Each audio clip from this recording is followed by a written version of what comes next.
Hello my friends, it's Ranger Russ from the Meggs Point Nature Center. I'm very excited for this program this evening. Hopefully we will get lots of people logging in to see live birds of prey. These are birds that you can find in Connecticut. So if you're not from Connecticut, and I know many of our viewers are from around the world, you may see some birds that you've never seen before. So I'm very excited today. We have Todd and Christine from a place called Hope. That is a raptor rehabilitation center just north of here, not very far away. If anyone has any injured wildlife, particularly birds of prey, but other large birds sometimes, and if you have any questions about birds, you can also contact them, and they will give their contact information. We'll also put up a link to their website, and we will put up some other links in the connections so you can see that and learn more about a place called Hope. So let's just get right to the birds. First we have Christine, and she will introduce her bird right now. Hi everybody, it's Christine, and Zeppelin, as promised, for those of you who have logged in and checked our Facebook page, we've been without power and without internet, so we feel very disconnected right now. We've not been in contact with all of you, except for those of you who have called us and reached us because you had injured wildlife. Of course, with the storm that just ripped through, we've seen a lot of injured birds, unfortunately. I'm sure there's a lot of mammals as well. This is Zeppelin. Zeppelin is right now not sure he wants this anklet on his leg. That is how we tether our birds to us when we share them for programming. And our birds have not worked for a little while because, unfortunately, the COVID thing that's going on has kept us social distancing, and public programs have come to a halt. Please keep in mind that public programming, that's one of the ways that we raise funds and money to take care of the birds at our center. Now, we do manage primarily birds of prey, but we do take care of other birds as well, like the corvids, that's the crows, the ravens, the blue jays. We also take care of vultures. A lot of people think that vultures are birds of prey, but they're actually part of the stork family. So vultures, both turkey and black. We also take care of egrets and herons, swans in the wintertime, and, well, I said blue jays, and mourning doves. That's the only songbird that we cater to. In fact, since the storm, we've got 8 baby mourning doves, that have come in that were blown out of their nests. 8 little bottle-feeding babies, so it takes a lot of our time to care for the many different birds at our center. We're averaging currently between 5 and 8 patients per day. That's a lot of birds coming in. So again, donations are what we need at a place called Hope, since we can't do the public programming and pull in funds that way to buy the foods and the necessary medical supplies for our birds. So it's very important that for those of you who support us to think about supporting us now. I know everyone's going through a hard time. Jobs are lacking and work is not the same as it used to be. Some places are closed. Some of you have lost your jobs, and we're really sorry. But we are struggling to keep these birds well taken care of and fed. We're feeding on average between, if it's all mouse diet, about 260 mice in a 24-hour period. That's a lot of mice we're going through. That, of course, is not the only thing that we feed our birds at our center. Birds of prey are predatory birds, so they do eat meat. They do eat other whole prey diet. So, for instance, the peregrine falcon here would be a hunter of other birds. They primarily eat birds, other birds. So pigeons, of course, are one of their favorite things to eat when they are in cities, which that's where we're finding our peregrine falcons here in Connecticut. We don't have a lot of the mountain ledges that these birds prefer for nesting. So in our state, this is a threatened species, but they are finding ways to adapt and live with us humans, close to us humans, by taking care of, or by making their nest spots on the edges of ledges of buildings. So city skyscrapers are where they're nesting. They also like to nest underneath bridges. So the large bridges, often on the under trusses of the bridge, that's where mom and dad will build their nest and their babies will fledge right off the underside of a bridge, usually over water, so that sometimes can bring them down when they're youngsters, and a lot of fisher folk end up finding the fledglings in the water and having to fish them out of the water. This particular male here, his name is Zeppelin.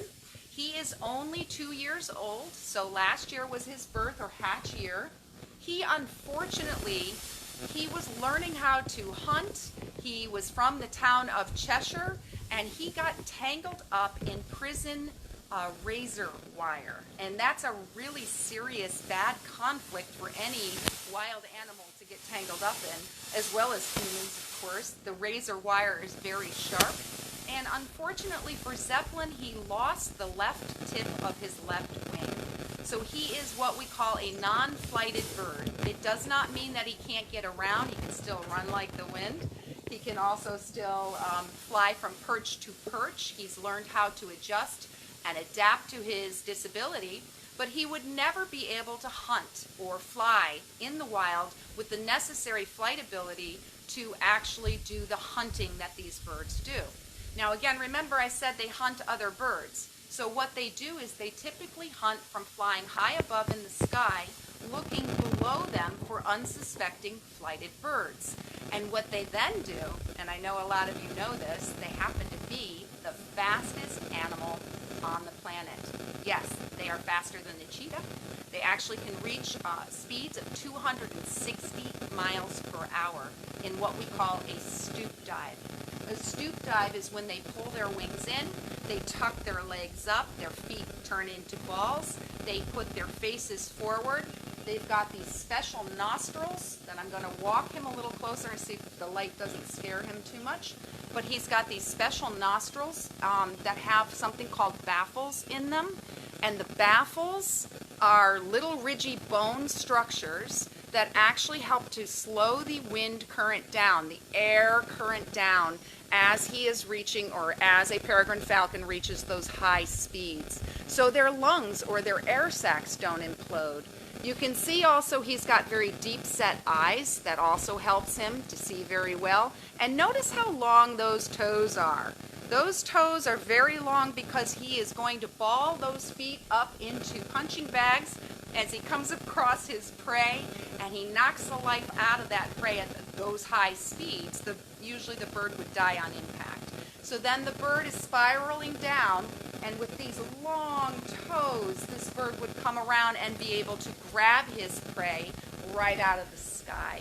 It's pretty impressive stuff. Now, you might have seen when he was dancing on the glove there, you might have seen the left wing, how it is shorter. He is also doing something called molting.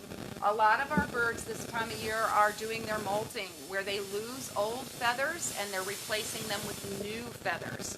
Feathers get worn and torn up over time, and these birds need good feather condition in order to be in the wild, flying free and surviving in the wild. For those of you who are familiar with this wonderful species of bird, the peregrine falcon, you might look at him and notice right away, yes, he does have that black tearing or that dark tearing underneath his eyes, like all these falcons do, but he also looks a little bit different than maybe what you're thinking of when you think of a peregrine falcon, because the adults are a slate gray blue. This particular bird is still in his juvenile plumage, so he's in brown coloration. In his 3rd year of life is when he'll start molting in the gray feathers. That signifies to other peregrine falcons that he is mature enough to have his own family. Russ, do we have any questions so far about the peregrine falcon, or Zeppelin in particular? Well, we have a lot of people that think it's absolutely gorgeous. He is absolutely stunning, and sometimes what he does is he bows. He learned that from Anape, who is our beautiful bald eagle. She does a lot of bowing, and they happen to be side by side in aviaries, and there's a wall that's open where they can see each other. So as Anape does her bowing, Zeppelin has actually learned how to do the bow. And I can't always get Zeppelin to react to me asking for the bow, but let's see what happens. Zeppelin, hey Zeppelin, will you bow? Sometimes we do the nice bow. It'd be so cool if you did it. All right, he's making a liar. I do have a question. Okay, wonderful. Walton wants to know if peregrine falcons can jump. Yes, they can jump. That's a good question. He can definitely jump, and like I said, because he's what we consider a non-flighted peregrine falcon, meaning he doesn't fly in the sky like others do because he's got a partial wing, he can still jump. He can jump pretty high, actually, from perch to perch or across his aviary space, which is in measurement, his aviary space measures 16 by 20 feet. So he can get around, and he's got low perches and high perches, and he's actually got this wonderful swinging perch. And he likes to go and jump from one solid perch to, oop, there's a bow. Thank you, that's a nice bow. Thank you. Did everyone see that bow? I love when you bow. He is a gorgeous beast. So at our center, he gets around in his aviary and does a lot of jumping and a lot of flying from perch to perch, but it's clumsy flight because of the lack of the full wing on the left side. Any other questions? People are just fascinated and think it's fantastic. He is fantastic. Now, because he is a bird of prey, he obviously has sharp taloned toes, and nice bow, and he obviously has that sharp curved beak. Now, a lot of people see these birds and they often wonder why we don't get so bit by them. And I'll tell you, I don't want to say that they don't ever bite. They absolutely do bite, but the power and their defense is all designed to be in their feet. So the feet is the primary form of defense. The beak is their knife and their fork. It's critical that they keep their beaks healthy and that their tip of their beak is not broken so that they can do what? So they can rip and tear their food into bite-sized pieces. Especially if they have youngsters and they are adults taking care of young, they're going to need that beak to rip and tear pieces to the size of their babies' mouths. So it's critical they keep their beaks in good condition. They also use the feet more so because the ratchet system, and the ratchet system in the feet is also how they will hold on to and grab their prey. We're going to do a quick comparison here. I'm not going to say it. So first thing I want to say, I want to ask who knows what kind of bird this might be. If you know or if you have a guess, leave us a comment, and I'll tell you what kind it is in just a little bit. But we're going to do a size comparison. This is one of the largest North American birds of prey that we have. And peregrines are one of the smallest. Actually, one of the smallest birds of prey that we have are the American kestrel, which is also a falcon. So if you Falcon and does anybody know what kind of bird this might be? Got it. Walton got it. Yay, All right, Walton. one person got it. Anybody else want to take a guess? I'm Claire actually got giving you a big hint right now.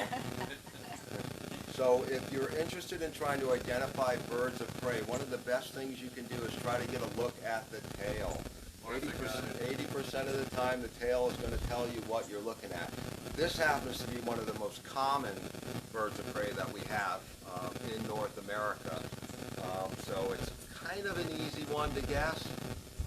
Because of that tail. Because of the tail and because of the size.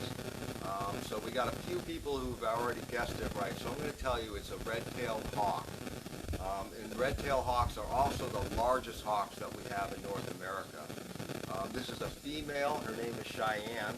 Females with the birds of prey are about 1/3 larger than the males, right?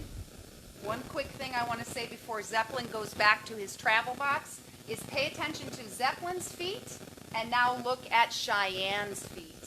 The difference in size of those feet and the length of those toes. Can you see that, Russ? We can see Okay, wonderful. Also see how much bigger Cheyenne is than Zeppelin is here altogether. Zeppelin's getting a little nervous, so we're going to let him go back. All right, so birds of prey refers to a certain group or family of birds, and throughout the world there are about 10 different groups, or there are 10 different groups of birds of prey. And we're in Connecticut here, and here in Connecticut we have about 8 different groups of birds of prey that we can actually see here. Out of those 8 different groups, there are 24 different species that either come through the state or that are here year-round. So we have quite a few birds that migrate. And most of the migratory birds of prey, which is interesting here, most of the migratory birds of prey that we have in Connecticut actually migrate into Connecticut during the winter and winter over here. Now, out of the 24 species that we only have 2 species that actually migrate out of Connecticut during the winter and go south. Typically, the reason for migration is not necessarily about how cold it is or what the weather is like, but most of these birds are going to travel south as far as they need to go before they find an abundance of food that will sustain them through the winter. Do we have a question? We would like to know why females are larger. Why females are Excellent larger? question. Well, couple reasons. The main reason now is because the females are the ones who are laying the eggs and incubating the eggs in the nest, and they need that big brooding patch on the stomach and belly to keep the eggs incubated. And I believe they have to keep the eggs at a consistent 93 degrees for them to actually hatch, which is pretty amazing here in New England because we get some pretty severe winters here.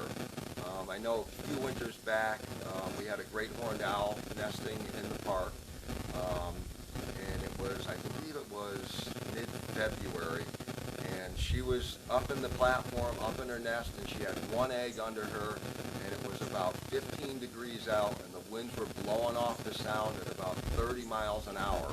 And we had to go out and check on her, and the entire nest was just one big ball of snow with the great horned owl's head popped out through the top. Can you explain that that's the first egg layer of the season? Yes, they are the earliest egg-laying birds that we have in the state of Connecticut. Typically, along with the bald eagle, but usually the great horned owls are laying their eggs by mid-February. We did monitor one nest one year where we had a great horned egg that had laid her first egg in, I believe it was January 28th was the earliest that we had. So it's very early, and it's amazing that they can actually keep the eggs that warm through that kind of temperature. Now back to the snow for a minute. You might think that that would make the nest even colder, but the snow will actually act as an insulator, so that helps to keep the egg warmer. Now the other reason why the females are bigger or why the males are smaller is because when the female's sitting on the nest with most of the birds of prey, the male does all of the hunting. So he needs to be a little more agile. So they are a little bit smaller, the males are. He needs to be quicker. So now I was talking too about how they are the largest, red-tailed hawks are the largest hawks that we have in North America. They are a little deceiving when you're looking at them, so I want to know if anybody wants to take a guess at how much Cheyenne might weigh.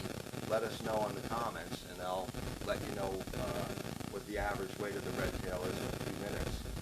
Christine was talking again about how they use their feet for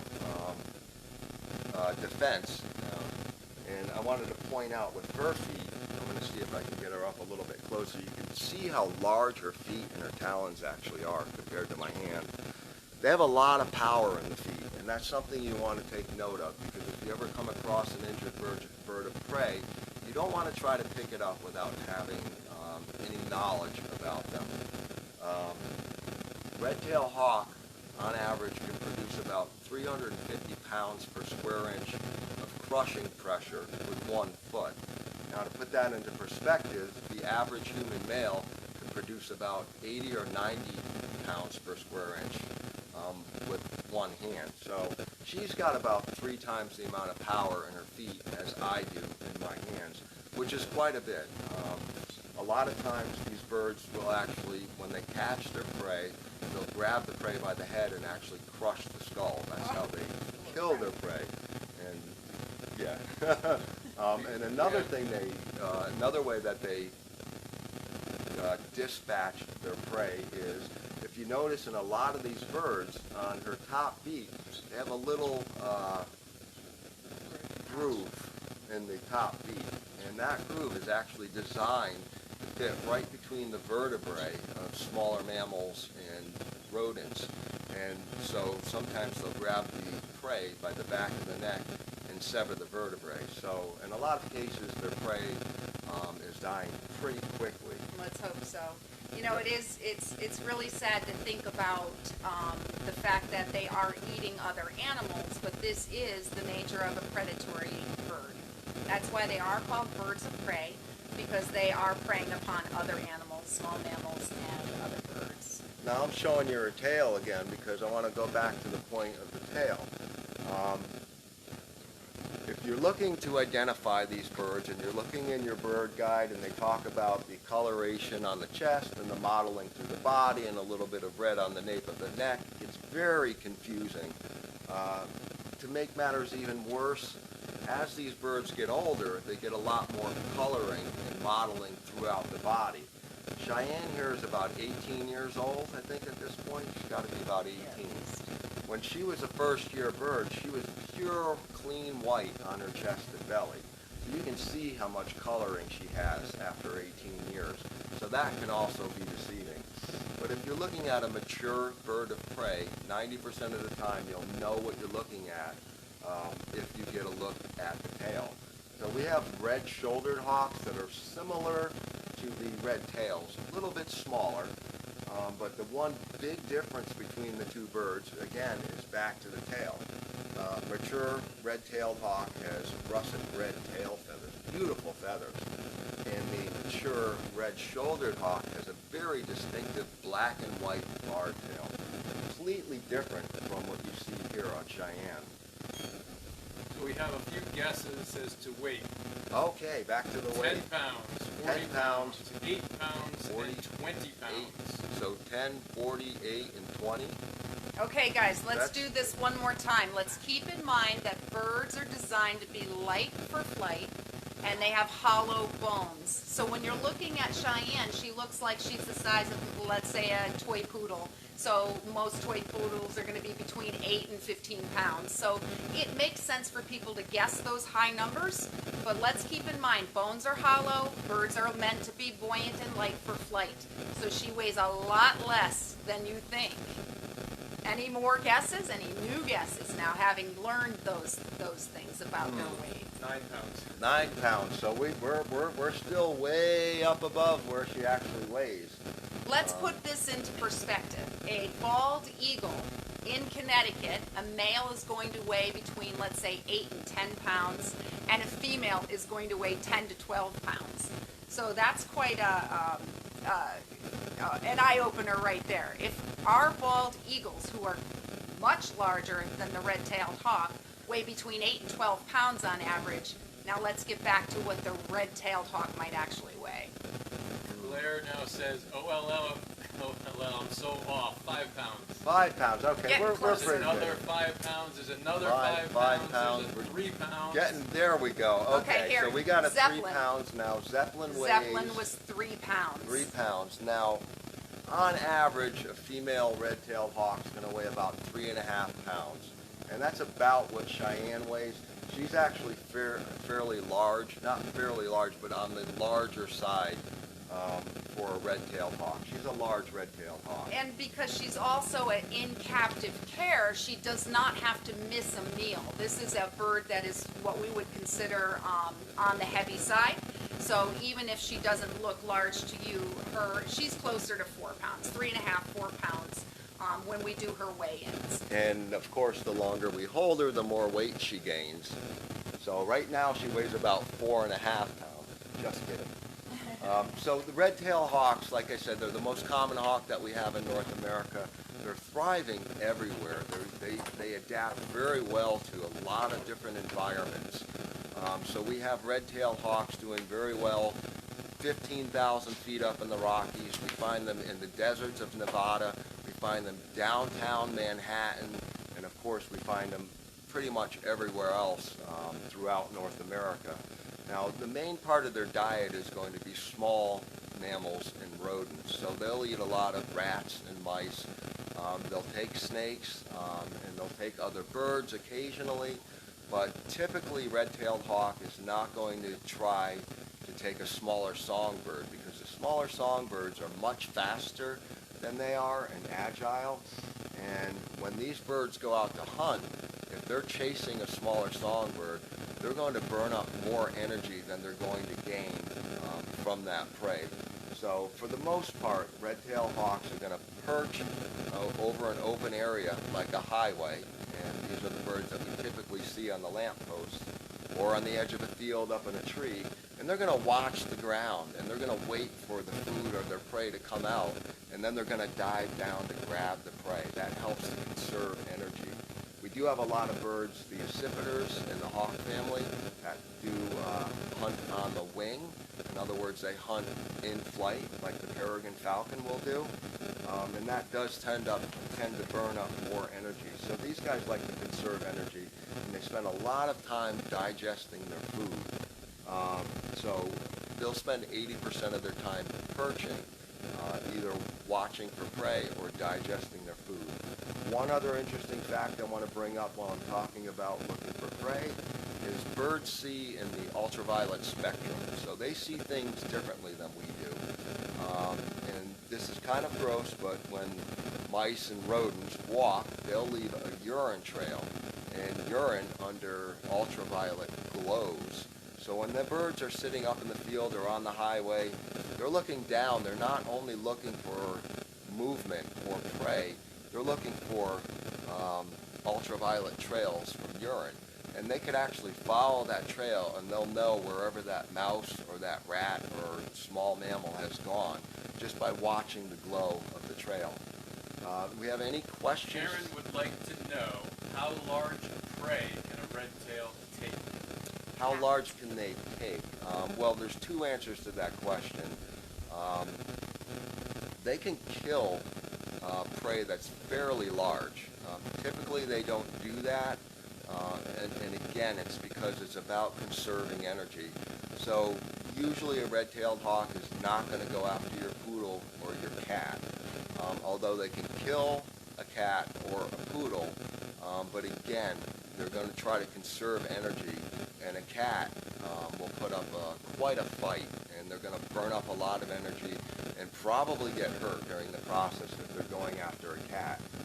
But they can take prey that large, but the thing is they can't fly off with anything more than maybe 2 or 3 pounds. Yeah, if that. half their weight. So sometimes if they're really hungry after a long winter, they haven't had a lot of food, they're going to go after prey that they typically don't go after, and if they do kill something that's too heavy to fly off with, they'll eat it on the ground where they make the kill. They'll rip it up on the ground and eat it right there on the ground and take whatever they can carry off with them. All right, we're going to move on to our next bird, but if you have any questions about our first 2 birds too, just leave us a comment below, We'll get to them. and we'll get to them. So we're swapping now to our nighttime. Whoop, there you go. To our nighttime hunters. So first you met our beautiful peregrine falcon Zeppelin, and then you met our beautiful red-tailed hawk Cheyenne. They are what we call diurnal raptors, daytime hunters. So they're more active during the daytime when their food source is more abundant and active. Come nightfall, those birds are going to bed down. And then who comes out? The nocturnal birds of prey come out when it gets dark. Now, I don't want to say that they are always out only during the nighttime, because the truth is, if they are hungry and they are looking for food to feed babies, it's very, very common to see, let's say, a barred owl out during the day that's still hunting. This is not a barred owl. Does anyone have a guess as to what kind of owl this is? This is a very unique species to our state. Although they do exist in Connecticut, they happen to be on the endangered species list. So we do not have a lot of them. In fact, since 2005, when we started doing this, we've only seen 2, I'm not going to say what it is, 2 of these owls come through our center, and the second one just happened last week or the week before, I can't remember, but it was very recently, and the first one we ever saw was in 2005. So that's how rare this species is. We never ever get to see them coming through rehab. When we get a species of bird that comes through rehab and it comes in often, we know that species is thriving in our state. Most of the injuries that these birds are sustaining have to do with us humans. In fact, 98% of the injuries have to do with conflicts with us humans. Now, when I say conflicts with humans, it covers a vast array of examples of things like vehicle collisions. In fact, that's what happened to Cheyenne. She had been struck by a car. She had a wing injury and an old ankle injury. This bird was also struck by a vehicle. This bird actually was struck by somebody on a motorcycle in Texas. So she's not even from Connecticut. Did we get any guesses as to what species this is? Karen guessed barn owl. Karen. Kristen guessed snow owl. Oh, good guess there, snowy owl. We do sometimes get to see snowy owls in Connecticut. They're the ones that look like from the Harry Potter series. I forget the owl's name. Hedwig. Hedwig, yes. That is a snowy owl. Being white throws people, so often a lot of people look at a bird like this and think snowy owl. It's a good guess, but Karen was correct. This is a barn owl, B-A-R-N, barn owl. The barn owl, again, is endangered in our state. Unfortunately, we don't see very many of them. This barn owl came all the way up from Texas State Aquarium in Corpus Christi, where she was rehabilitated there after she had been struck by a motorcyclist. She was left blind in her right eye, so she cannot see me on the right side, which is actually really good for her being a program bird or a faculty staff member. Our ambassador birds have to be very close to their handlers, and it does help when they can't see us on a blind side if it is an eye injury, because it is less stressful. These birds, they may sometimes look like they are very comfortable with us and we have some wonderful relationship with them, and we'd like to believe that we do. We do love our birds, we honor our birds, we praise our birds, and we thank our birds, and we're humbled by these birds on a daily basis. But these birds do not look to us as a source of companionship. They do not look to us as friends. They always still suspect we might be up to something kind of sneaky. They do learn to tolerate us, to trust us to some degree, but we don't have this love bond that we feel for them. They don't share it back, unfortunately. So a lot of people look at these birds and they think that they are so cool and what a great pet they would make. The truth is they are illegal to be kept as pets, and they do not make good pets. Now remember, they don't love you back for the most part. These guys are just going to consent to what we're asking. It's not like some of the videos you get to see on YouTube and some of the Facebook posts where you see owls or hawks being played with by humans, and humans might be touching them and scratching them, and it looks like they're enjoying that. That's really not the case. It's very misleading when you see those kinds of posts and videos, because that's not how they relate to us humans. We are predators to them. So they look at us as potential threats or danger, and we are larger predators than they are. So barn owls used to be very common when Connecticut and New England had been deforested. And the reason for that is because barn owls are good rodent control, and they like to hunt open space and open pastures and fields. Farmers used to love having barn owls on their properties, in their barn areas, near their pastures, because they were great natural rodent control. But now the trees have grown back in New England, so we don't have the same farmland that we once had many years ago. We also have more population of people, and that means the more people we have, the more conflicts we have with animals and wildlife in our backyards. And unfortunately, one of the things that happens is people don't like to live closely to mice or rats, so they actually put out something called rodenticide or bait traps to get rid of rat or mouse populations in their own barns, garages, houses, basements. And what people don't understand is that there is a secondary effect to that poison. So it may target a mouse or a rat and get rid of that particular problem, but your mouse and your rat does not simply die as soon as it eats the poison. It actually goes off into the environment, and a predatory animal comes along and ingests that sick dying animal, mouse or rat, and then they become sick. And it will kill them over time. A small amount might actually not bring them completely down, but after they eat one or two more mice, then it builds up within their systems and can kill them. So we do recommend alternatives to rodenticide. There's a wonderful group out there called RATS, R-A-T-S. It's raptorsarethesolution.org. That has been my go-to to tell all of you who ask the question, what do we do instead of using rodenticide traps? If you go to that particular website, you will learn so much about simple and effective ways to manage rodents. Again, farmers used to encourage having barn owls in their area because they are natural rodent control. So put up an owl box, perhaps. Put up some place that owls feel confident and comfortable to live on your own property, and encourage the owls to come closer so they can take care of rodents naturally. Todd's going to play the sound of the barn owl, which is really important to understand that owls, when we think owls and we think of their sounds, we automatically hear hooting sounds in our minds. So the hooting owls. But there are 8 different kinds of owl species we might be able to hear or see in Connecticut, and only 2 of those species actually does a hooting sound. This is not one of them. No, not at all. It's also interesting to note about the barn owl and the screech owl. Oh yes, I will tell the story. So James Audubon, who got to name a lot of the birds out there, he'd go out and he would take notes and he would write down things that he learned about the birds, and he would draw them and he would paint them and he would get their colors and he'd listen for their sounds, and he'd name them sometimes according to what he was seeing or hearing. He was one day looking at an eastern screech owl. They're a small species of owl with little feather tufts on top of their heads. They look like miniature great horned owls. When he heard a screeching sound, so he named that owl the eastern screech owl.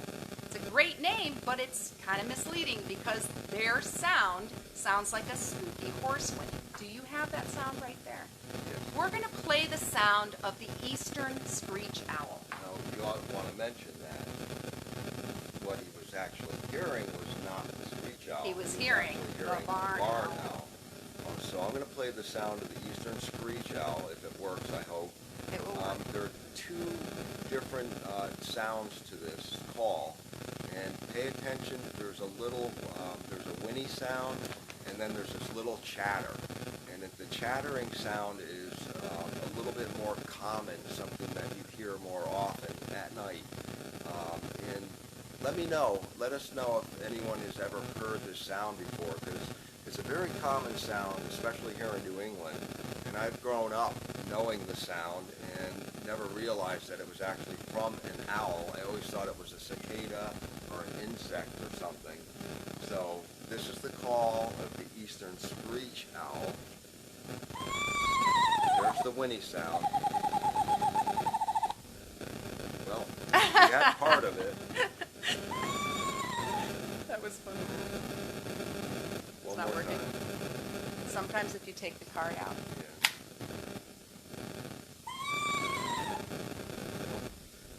Well, that gives you an idea of what the sound sounds like.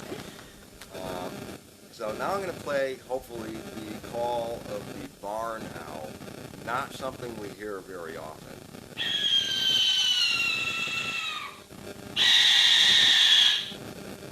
That's a pretty scary sound. It did not faze her, by the No. way. Let me try the screech owl one more time. So that's the whinny. Oh, there you go. Oh, cut off again. That little chatter there, just after the whinny sound, is very common to hear with the screech. I guess we need a new birdsong identifier. They sell them at the Audubon stores all over and on Amazon, of course. They're wonderful little devices instead of smartphones. They're great for kids. The cards are interchangeable where you can put different animals in and hear different species and sounds that they make. I brought along a special feather because a lot of people know and have heard that owls have a special adaptation which is called silent flight, and that helps them to be better hunters at night. Now, Todd had mentioned before, they are all about conserving energy. These birds do not like to fly all over the place and waste their energy. They're going to be picky and choosy about what they're hunting. Owls tend to be what we call the perch and pounce birds. They like to sit and wait for their prey to come around them. They like to sit and watch and listen for their prey with their excellent ability for hearing. And they like to come in at their prey in a way that they don't have to worry about that prey knowing they're coming. So that's where that silent flight comes in. Owls don't have oil glands the same way as other birds where they spread oils all over their feathers, because what the oil does is keeps them water resistant, which is very critical to survival out in the wild, but it's also something that makes their feathers dull and heavier and louder when they flap. In order to be an owl, you have to have that silent flight, and you want to keep your feathers very light. These feathers also, I'm going to do one camera at a time. These feathers have a fringe-like projection on the upper as well as the bottom edge of the feather. The projection is like a comb-like projection. So here we go on this camera now. The comb-like projection on the top and the feathering on the bottom helps to actually dull the sound as the air passes through the comb. So air current passes through the comb and the sound softens, and if it's a straight edge like a hawk or a falcon has, this straight edge actually cuts the air and makes a whoosh, whoosh sound. So that is how they have that silent flight. Now their flight feathers, which are the first 4 leading feathers on each wing, have the most prominent comb-like projection because that's where a lot of the momentum is coming in with wing flaps. So that's a really cool thing about owls. So now in rainstorms, it's very important that owls take cover and find an area to be where they're not going to get soaking wet. Should you come across an owl on the ground after the rains, often they just need to dry out. They're not always injured. If you come across an owl or a bird of prey of any kind that is on the ground during the day or night, the best thing you can do is approach slowly with your camera, your cell phone. Take a picture if you're concerned. Send it to one of the wildlife rehabilitators that you're going to find on the Connecticut DEEP website under Distressed Wildlife. That's how you find wildlife rehabilitators, is by going on that website, and you can look at a map of Connecticut according to the town that the rehabber lives in, as well as the animals that they specialize in. Keep in mind, this time of year, most of us are going a little bit haywire. We're very tired, working around the clock because there are so many babies during the spring and summer season, as well as now with the storms, of course, we are seeing a lot more injuries, unfortunately. Do keep in mind that wildlife rehabilitators are volunteers. We are not paid by the state or the government in Connecticut, unfortunately. We do this by donations from the public, our supporters, donations of time, donations of course, supplies, which you can find on our website under our wish list items, and, of course, donations of money. We do fill out grant applications and do apply for grants so we can help fund our birds. But without the public programming, which we travel anywhere in the state of Connecticut under normal circumstances with up to 4 of our birds, and we have a set program fee. That money directly goes into our food fund. And this year, we're not looking at many programs, are we? So do keep in mind a great way to help us would be to send us a donation. Our website is www.aplacecalledhoperaptors.com. We also have a Facebook page, A Place Called Hope on Facebook, and there is a donate tab there as well. So keep in mind, if you want to help us, it's very simple things like bleach, garbage bags. Local fishermen have been dropping off fish in our coolers. We currently have 5 fish eaters at the center. We have 3 osprey and 2 bald eagles eating fish left and right. So we're going through a lot of fish. Of course, we have our barn owl who really prefers to eat large mice to small mice. We have our peregrine falcon who likes to eat quail and day-old chicks and mice. We have our eagles who are eating the fish, and the osprey are eating the fish.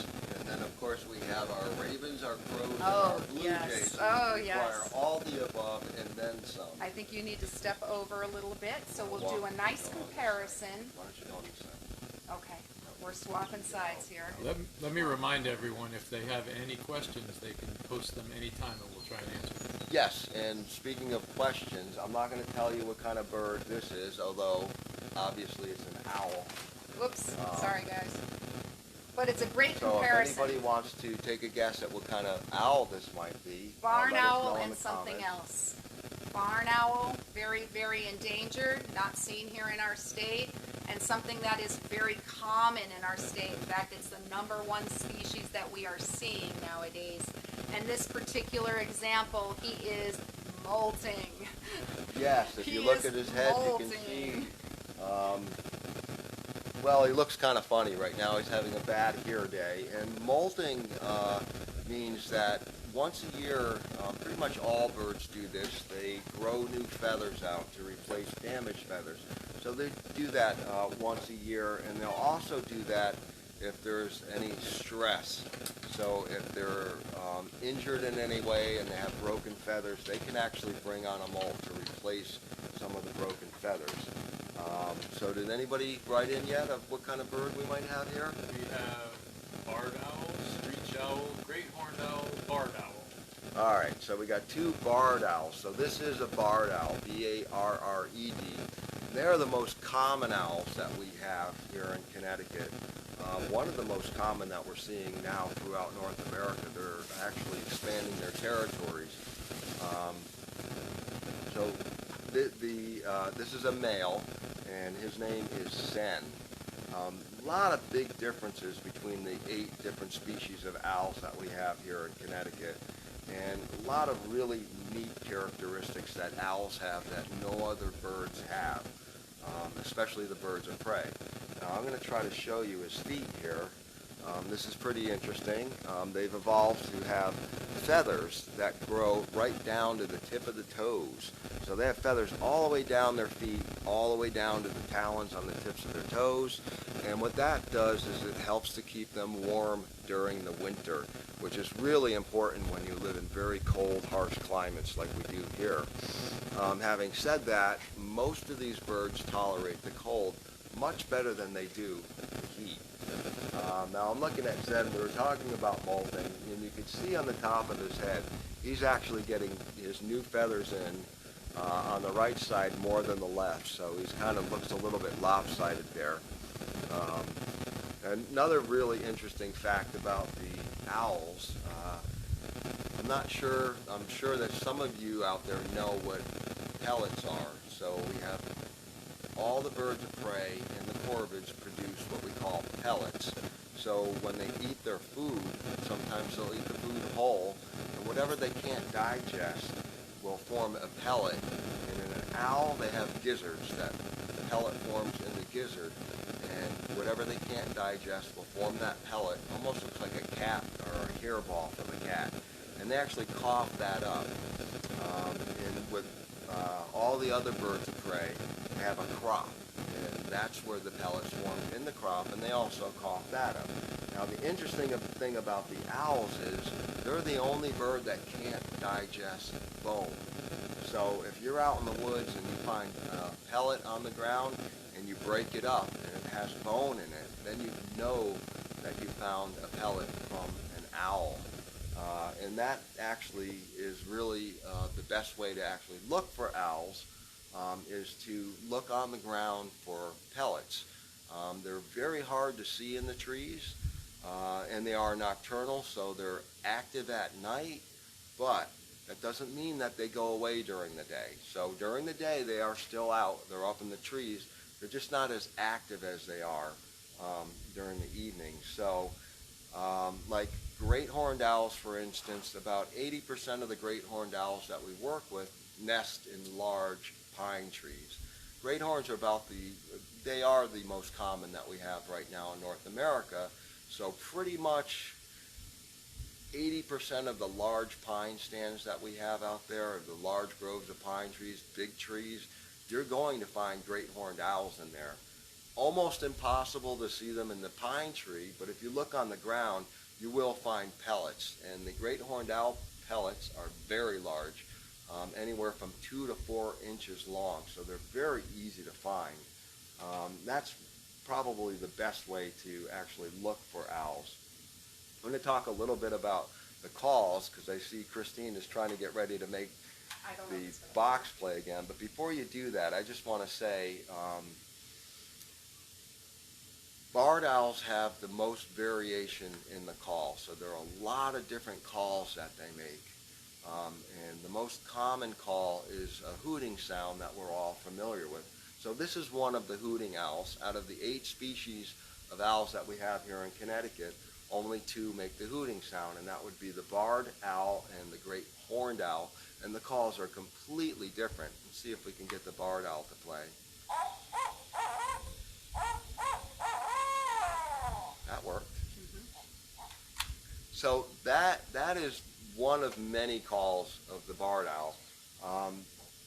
They also make calls where they literally sound like monkeys down in the rainforest. Very interesting calls.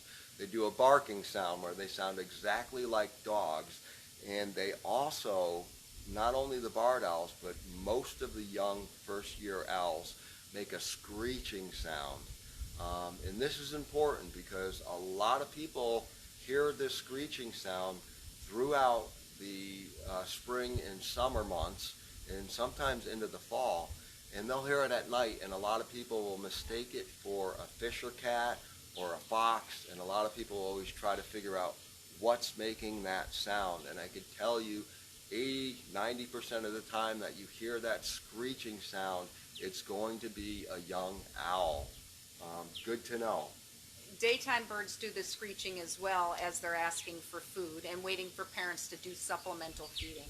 I'm going to play the sound of the great horned owl now.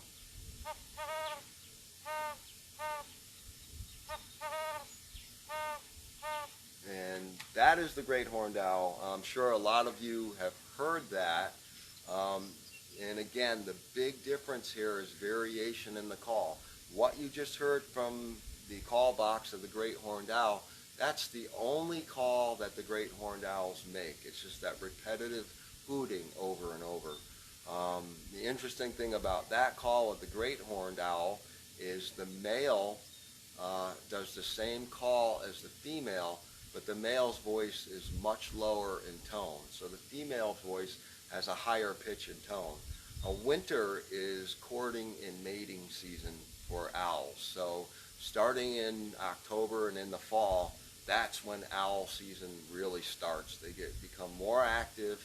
They do a lot of calling. They're looking for their mates. They're getting back together. They're courting. They're mating. And that is the time when you really start to hear them. They get really vocal throughout the winter as it gets colder. And if you listen, if you have great horned owls and you recognize that call, listen, because typically you're going to hear both the male and the female. So a lot of times when they're calling, they're talking to each other. This would be a mated pair, so they're talking back and forth to each other. And you could really tell the difference between the male and female by the pitch of the voice. Do we have any other questions? Not any questions, but people are absolutely fascinated. They all think that they're beautiful. I see a lot of so beautiful and fascinating. They really are one of the very beautiful. You know, and if you get a really close-up look at them too, there's so much detailing in the feather, especially around the eyes and the beak. It's really amazing. And if you look, you can probably see that. It looks like the facial disc. Yes, you have the round facial disc. And what that does is it funnels sound right into the ear, just like a satellite dish. So with owls, their ears are right behind the eyes, located on either side of the skull. So when they're flying, or when a sound is coming toward them, the sound actually pulls into that disc, and the feathers pull the sound back right into the ears. Now if you look at the beak again, you can see it almost looks like he has whiskers. You want to look up, Zen? And those little whiskers actually help to funnel insects and smaller insects right into the beak.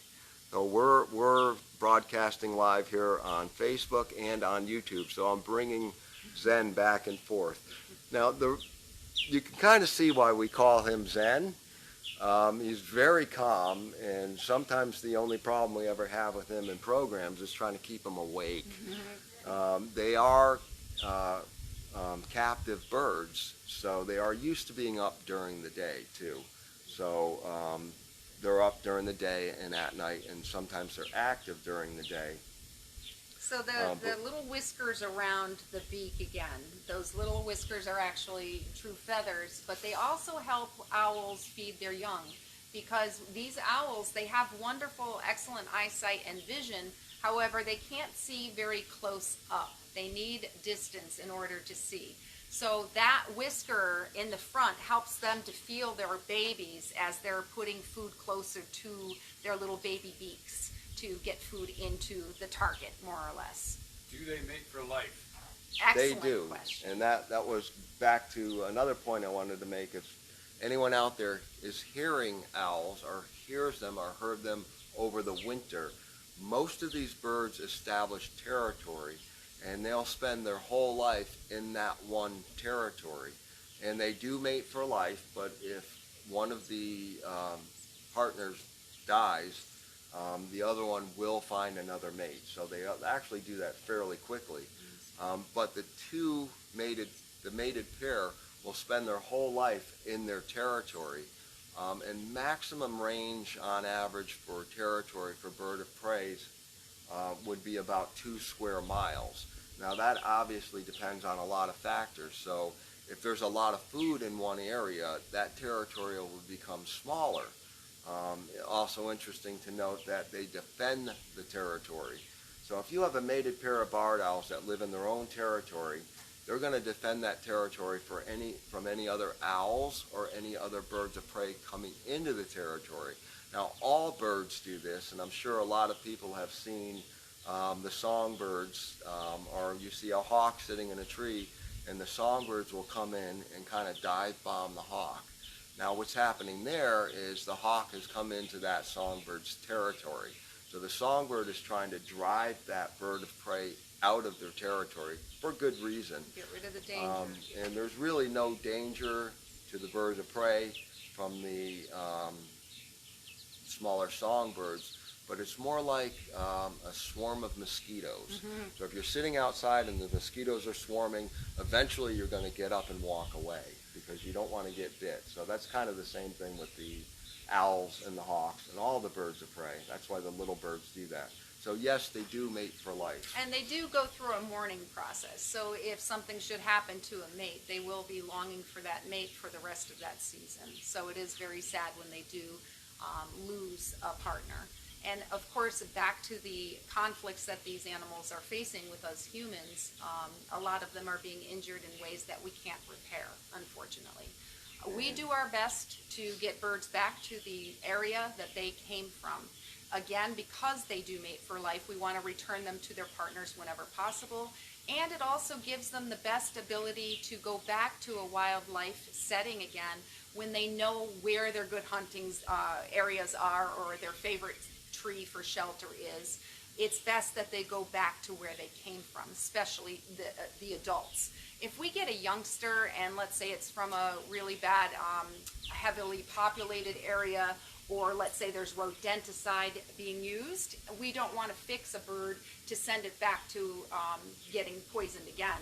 So if it's a young bird within its first year, sometimes even second year, if it's not mature enough for its own mate and family, we can relocate those birds at that time. We get a lot of people that ask us if we would bring birds to their backyards to release. That's the reason we don't do that, is because these birds need to go back to where they originated in most cases. Yeah, in their territory, they're going to have their mates, and then sometimes they're going to have offspring. So it's really important to bring them back where they came from. But also interesting to note that the parents will take care of these birds for about a year. So if the offspring are still in the territory, the following nesting season with the birds of prey, in most cases the parents will actually physically drive last year's offspring out of the territory, because at that point their offspring actually become competition. With Zen, it's a little bit different as far as the injuries go. He's what we call an imprint. Imprinting is when you have one animal that's raised by another, and they think that that is their that is what they are, their species. He was raised by people. He was picked up by a group of construction workers in Bridgeport, Connecticut, and they kept him in the office for probably three or 4 months. I think it was quite a while. It was a couple weeks, actually. Well, that was- Yeah, this was like 11 years ago. But what happened was when we got him, he was 7 weeks of age, but he had been raised by the people up until flighted time. So He did not imprinting, know. imprinting happens at a very early stage. So if the bird has just opened its eyes and sees a human feeding it, not to say that he thinks he's a construction worker, but he relates to people more than he does to other barred owls. So imprinting is a big problem because we can't teach him what he needs to know to survive in the wild. And the biggest thing that we can't teach him in captivity is how to hunt. The parents actually don't teach them how to hunt. They go through a process where they're on the ground, they're stimulated by movement, they'll go after bugs, they'll go after small things, they'll go after mice. And as they're doing this, the parents will keep feeding them and protecting them on the ground. So that's really important to know. And with owls, it takes about 8 months before the young can actually learn how to hunt on their own. And even at that point, they have a very high mortality rate. So in general, with all birds of prey, only about 20, all birds, well, they probably have a lower rate with the birds of prey, but only about 20% of the first year birds will actually make it through the first winter. So the mortality rate is very high for a lot of different reasons, depending on species. Now, as far as songbirds go, I just have to add this because it's pretty important to know. I think the majority of the injuries that we deal with are birds that are hit by cars. It's probably the #1 cause of death for most of the smaller animals. If you think about how many squirrels and rabbits and raccoons and possums and chipmunks that you see dead in the road, it's just mind-boggling. So that car strikes is 85%. yeah, and it's about the #1 cause of death to most of these animals throughout the world.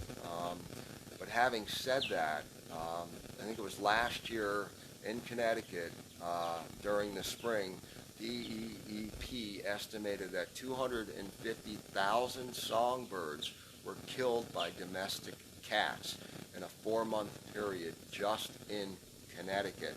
So I read a few articles about this from different places around the world, and a lot of them do claim that the #1 cause of death for songbirds is actually domestic cats. Small So mammals that's good as to well. know. So if Keep you your can cats keep inside. Your cats inside. We have 2 cats, and I have an aviary fastened to the house with a cat door, so they can go out into the aviary. They can't We kill call it a anything, cattiary. and they can't get killed by anything. This owl, One more quick note on that, on cats. Great horned owls prey on domestic cats, and they're probably most of the domestic cats that disappear at night are taken by great horned owls rather than fisher cats and coyotes. That's something good to know. barred owls also prey on cats. And before you do what you're going to do, we have to ask if anyone wants to take a guess at how much Zen might weigh. He's also very deceiving, so This particular bird is mostly feather fluff, and I know he's molting, so he's missing a lot of the plumage up here, but I'm gonna stick my finger in that until I hit him. And most my finger is disappeared in those feathers. He weighs all of 1.3 pounds, and he is still capable and equipped at killing cats. Now, that's not the first choice in diet, but if there is a cat around and the bird is hungry enough, he may go after a cat. Now, he cannot fly away with a cat. Most of these birds can only carry about half of their body weight, but the great horned owl is the exception. That bird is on average 4 pounds and can carry 8 to 12 pounds of prey with it. So do keep your small dogs and cats safe and keep yourself with them. We're going to wrap this up. So you met today our beautiful peregrine falcon, Zeppelin. He was the one that got his wing severed, the tip of his wing severed from the razor wire. Then you met our gorgeous Cheyenne, the red-tailed hawk. She was struck by a vehicle and suffered from a wing and an ankle injury. Then you met our beautiful barn owl who was struck by a motorcyclist down in Texas. She came all the way up from Texas to be with us as an ambassador bird. And last but certainly not least, our beautiful Zen, who was raised by humans instead of his own kind. He imprinted on the wrong species, and he does not understand that he is a barred owl. That is irreversible once it happens. So for anyone finding small birds, baby birds out of nests, please, please, please get them into the care of a wildlife rehabilitator as soon as possible. Don't give them water. Don't give them bread. Don't give them bread soaked in milk. None of that. No water, no liquids, no food, until you talk to a wildlife rehabilitator that can better advise you on what the next step will be. Again, my name is Christine, this is Todd, this is Zen. We are from a place called Hope. Thank you for joining us at Meggs Point Nature Center for the kickoff of the series of the Schumann Lectures. So this series will go on every single Friday night for the month of August. So do tune in next week for Ranger Russ and Reptiles. I'll tell everybody. For the Schumann Lectures. And it was so great to speak to all of you, and I'm sorry we can't see you in person. Good night, everybody. All right, thank you, Todd and Christine. Really excited. This is the first of this series. We are going to be doing next week. We're going to do reptiles, same time, same setup. You can ask questions and connect with us just like you did this evening. The following week, we're going to do amphibians. And then the last week, we have a really special one coming up. We're going to have some possums. So we're going to set up a remote with some possums. And I'm very excited about that. I've already met these possums. They're really awesome. So I'm really excited for the last program. You can see the Meggs Point Nature Center programs every Tuesday through Friday at 11 o'clock. We have a special program that's going to happen tomorrow at 11. We're going to be doing a tour of the gardens, an after hurricane tour of the gardens. So if you saw our 2 days of tours that we did with the gardens in full bloom and beautiful, you're going to see a pretty different garden after the hurricane. That's tomorrow at 11. And then you can visit us on our website, meggspointnaturecenter.org. Go to the Virtual Learning Center, and you'll be able to see all of our past videos. Please subscribe to our YouTube channel and like us or follow us on Facebook. That's going to really help us out, especially on YouTube, because we need to get more people so we can do more mobile things on YouTube. So, until tomorrow at 11, this is Ranger Russ signing off from the Meggs Point Nature Center.